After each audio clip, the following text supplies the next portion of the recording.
السلام عليكم حبابي، كي دايرين؟ لاباس عليكم؟ جيسبر تكونوا كاملين بخير وعلى خير وانتم كتشاهدوا معايا لا فيديو ديال اليوم. ويلقاكم هذا الفيديو وانتم في اتم الصحه والاحوال ان شاء الله يا ربي، ويدخل عليكم هاد سيدنا رمضان في الصحه والعافيه وباش ما كتمنوا في حياتكم ان شاء الله.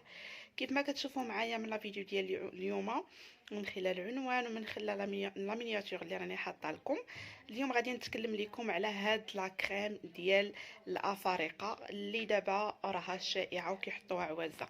كما كتشوفوا معايا هاد الكريم اللي كيحطوا يعني اغلبيه كيكونوا عند الافارقه كيبيعوها، معروف على انها قال لك كتبيض كتحيد الكحوله، وبزاف ديال الناس كيديروها للوجه ديالهم. انا كنحاول انني نبينها لكم هكا في لا فيديو باش تعرفوها مزيان.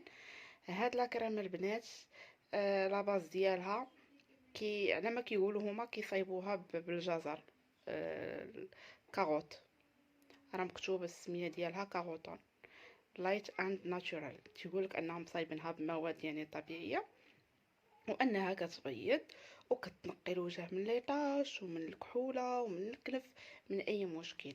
ولكن البنات ننصحكم نصيحه من خلال هذا الفيديو، اللي راها كتستعمل هاد لا كريم تحبسها. هاد لاكريم البنات فعلا راها كتبيض، ولكن راه غير في الاول غتبيضكم ومن بعد غادي تخرج لكم على البشره ديالكم البنات. غادي تقولوا كيفاش نتي واخداها وما درت لك حتى شي حاجه وكتهضري عليها بهذه الطريقه هذه. المهم البنات انا للتوضيح خديتها انا هذه خديتها الاماكن عندي في الجسم. انا دابا جيت في هذا الفيديو نوضح لكم الايجابيات والسلبيات ديالها، وبطبيعه الحال غادي نعطيكم حتى طريقه الاستعمال ديالها. انا هذه ما كنستعملهاش نهائيا في الوجه ديالي. اللي وجهها عزيز عليها وخايفه عليه ما تستعملش هاد لا كريم هذه، تبعد عليها كل البعد، لحقاش غادي تخرج ليها على لابو ديالها، ومن بعد ما غاديش تلقاي الحل للبشره ديالك الا مشيتي استعملتي هذه لوجهك. بزاف الناس دابا غادي يبقى يقولوا لا راها كتبيض، راه كتبيض البنات غير في الاول، ان فوا تقطعوها راه غادي ترجع لكم وجهكم حالته اكثر من اللي كان في داكشي اللي كان فيه. غادي يولي عندكم مضوبل على داكشي اللي كانوا ديطاش، غادي يخرجوا لكم ديطاش بزاف. الكحوله هذه راه خايبه للوجه البنات، ولكن بالنسبه للجسم ممكن انكم تستعملوها. انا خديتها صراحه، راه باقا تقريبا عامره ما استعملتش فيها بزاف. انا غادي نحاول نحلها ونوريها لكم.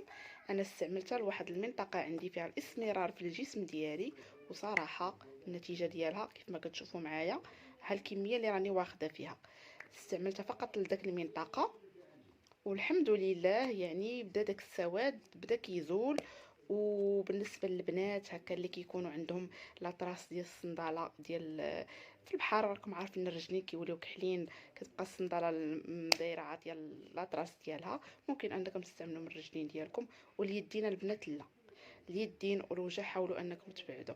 الرجلين ماشي مشكل هكا في البرد، لحقاش الرجلين ما كيتعرضوش للاشعه ديال الشمس في البرد، ممكن انكم تكونوا كديروا التقاشر من بعد صافي كيبقاو يعني ملي كيصفاو ليكم كيبقاو مزيانين وكتقطعوها بطبيعه الحال، وما كتعاودش ترجع ليكم على الرجل ديالكم ولا على شي منطقه اللي كتكون بعيده على الشمس. هاد لا كريم البنات علاش كضر الوجه بزاف؟ اين فوا كتعرضوا لاشعه الشمس، واخا تقولوا لي لا خلينا نديروها وراه غادي نستعملوا ايكرون سولير. ايكرون سولير البنات الواقيه ديال الشمس راه ما كيحميوش 100% من الاشعه الفوق البنفسجيه. ضروري ما ان البشره ديالكم راه كتعرض للشمس، وضروري ما ان داك المواد اللي كتكونوا كتوضعوها نتوما بالليل غادي تتفاعل معها وغادي تعطيكم مشكل كبير في الوجه ديالكم. كيف ما قلت لكم يديكم ووجهكم حاولوا انكم تبعدوا ما ديروش. ما ربما شي وحده تقولك عندي كحوله في يدي، لا ويدي سمرين بغيت نبيضهم، لا البنات ما ديروش ليديكم.